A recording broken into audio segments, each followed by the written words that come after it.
War brings sorrow, injuries, displacement, and this is all what we are witnessing here in Lebanon's capital, Beirut.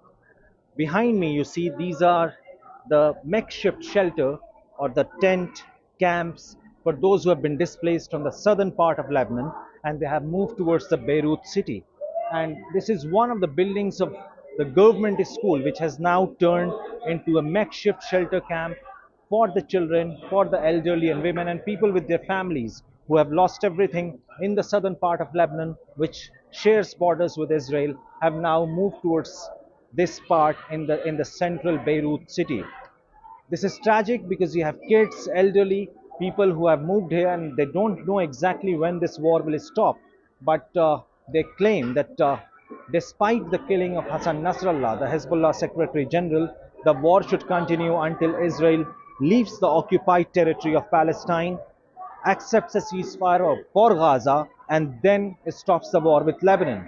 We tried to capture the scenario here at the makeshift camp where people are preparing food, and this is not something which the government or donations are making it work, but it is the individual contribution of the same people for whom this entire arrangement has been done.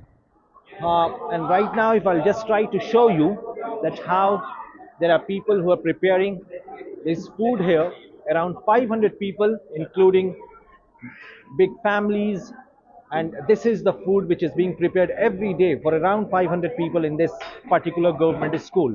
And the situation is still dire because the occupied territory of Palestine and its rulers, the Israeli government and its forces, are advancing towards the southern border, towards the southern Lebanon. There has been widespread destruction, aerial strikes, while Israel keeps claiming that it is attacking or it is carrying out precision strikes against the Hezbollah commanders.